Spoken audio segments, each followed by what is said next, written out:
Haïti. Monsieur Trump, si vous pensez que le monde ne comprend pas ce que vous avez fait au Venezuela, alors regardez Haïti. Haïti n'a pas besoin de rapport. Haïti n'a pas besoin d'analystes. Haïti a vécu ce que vous faites. Haïti a été le premier avertissement, premier peuple noir libre, première révolution d'esclaves victorieuse, et immédiatement puni. Puni pour avoir osé être libre, puni par la dette, puni par l'isolement, puni par l'ingérence permanente. Monsieur Trump, Haïti reconnaît votre méthode. Quand vous parlez de stabilité, Haïti entend occupation. Quand vous parlez de sécurité, Haïti entend contrôle.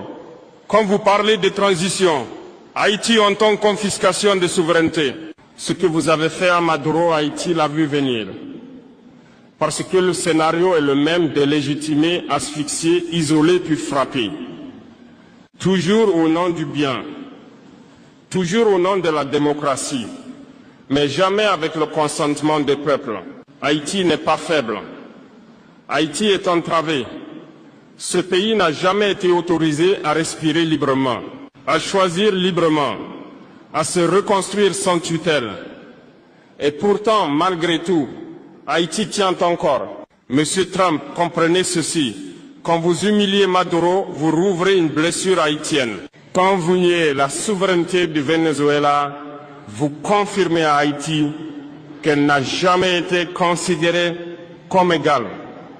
Mais l'histoire a une mémoire. Les peuples que vous croyez brisés sont souvent ceux qui finissent par inspirer les autres. Haïti n'est pas un échec. Haïti est un avertissement ignoré. Monsieur Trump, ce que Washington craint le plus n'est ni un pays, ni un président, ni une armée. Ce que vous craignez, c'est l'unité. Diviser pour régner, votre vieille méthode. Pendant des décennies, vous avez opposé l'Afrique à l'Afrique, l'Amérique latine à elle-même, les Caraïbes à l'isolement. Toujours la même stratégie. Diviser, affaiblir, contrôler. Mais quelque chose a changé. Aujourd'hui, les peuples se parlent. Ils comparent leurs histoires. Ils reconnaissent les mêmes blessures. Et ils comprennent qu'ils ont été traités selon un seul et même modèle. Maduro, Haïti, l'Afrique, le même combat. Ce n'est pas une question de dirigeants. Ce n'est pas une question d'idéologie. C'est une question de dignité collective. Quand vous capturez Maduro, vous ne défiez pas seulement le Venezuela,